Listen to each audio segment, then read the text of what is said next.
UI ಸಿನಿಮಾದ ಕಡೆಯಿಂದ ಒಂದು ಹೊಸ ಅಪ್ಡೇಟ್ ಬಂದಿದೆ. ಕಳೆದ ಸಲ ಟೀಸರ್ ಅಂತ ಹೇಳಿ ಬರೀ ಕತ್ತಲೆಯನ್ನ ತೋರಿಸಿದ್ರು ಉಪೇಂದ್ರ ಅವರು. ಈ ಸಲ ಅವರು ಫಸ್ಟ್ ಲುಕ್ ಅನ್ನು ಬಿಟ್ಟಿದ್ದಾರೆ. ಬನ್ನಿ ಅದನ್ನು ರಿವ್ಯೂ ಮಾಡೋಣ. ಉಪೇಂದ್ರ ಅವರ ಡೈರೆಕ್ಷನ್ ನಲ್ಲಿ ಸಿನಿಮಾ ಬರದೆ ವರ್ಷಗಳೇ ಆಗೋಯ್ತು. ಉಪ್ಪಿ ಡೈರೆಕ್ಷನ್ ಮಾಡ್ತಿದ್ದಾರೆ ಅಂದ್ರೆ ಆ ಸಿನಿಮಾ ತುಂಬಾ ಡಿಫ್ರೆಂಟ್ ಆಗಿರುತ್ತೆ. ಈ ಸಿನಿಮಾಗೆ UI ಅನ್ನೋ ಟೈಟಲ್ ಇಟ್ಟಿರೋದೇ ತುಂಬಾ ಡಿಫ್ರೆಂಟ್ ಆಗಿದೆ. UI ಅಂದ್ರೆ ಏನಾಗಿರಬಹುದು ಅನ್ನೋದನ್ನ ನಾವು ಸಿನಿಮಾ ನೋಡಿ ತಿಳ್ಕೋಬೇಕು. ಅದಲ್ಲದೆ ಸಿನಿಮಾದಲ್ಲಿ ಹೆಚ್ಚು ಗ್ರಾಫಿಕ್ ಯೂಸ್ ಮಾಡಿದ್ದಾರೆ. ಹಾಗಾಗಿ ಸಿನಿಮಾಗೆ ತುಂಬಾ ಹೈಪ್ ಕ್ರಿಯೇಟ್ ಆಗಿದೆ.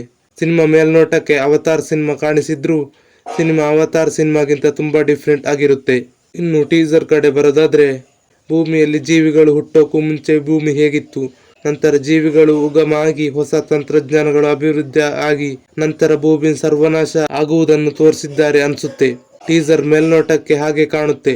ಉಪ್ಪಿ ಸರ್ ಲಾಸ್ಟ್ ನಲ್ಲಿ ಕುದುರೆ ಮೇಲೆ ಬರ್ತಾರೆ.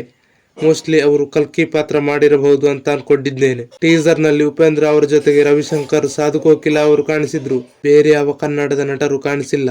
ಸಿನಿಮಾಗೆ ಅಜನೀಶ್ ಲೋಕನಾಥ್ ಅವರು ಮ್ಯೂಸಿಕ್ ಕೊಟ್ಟಿದ್ದಾರೆ. ಈ ಸಿನಿಮಾನ ಪ್ರೊಡ್ಯೂಸ್ ಮಾಡ್ತಿರೋದು ಜಿ ಮನೋಹರನ್ ಮತ್ತು ಶ್ರೀಕಾಂತ್ KP ಇವರು.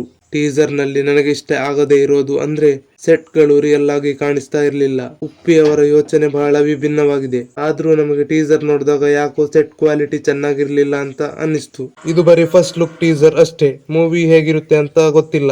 ಸಿನಿಮಾದಲ್ಲಿ ಆದಷ್ಟು ಚೆನ್ನಾಗಿರ್ಲಿ ಅಂತ ಕೇಳ್ಕೊಳ್ತೀನಿ. ಸಿನಿಮಾ ಯಾವಾಗ ರಿಲೀಸ್ ಅಂತ ಹೇಳಿಲ್ಲ. ನಿಮ್ಗೆ ನಮ್ಮ ರಿವ್ಯೂ ಇಷ್ಟ ಆಗಿದ್ರೆ ಸಬ್ಸ್ಕ್ರೈಬ್ ಮಾಡಿ ನಮ್ಮನ್ನು ಸಪೋರ್ಟ್ ಮಾಡಿ. Thank you.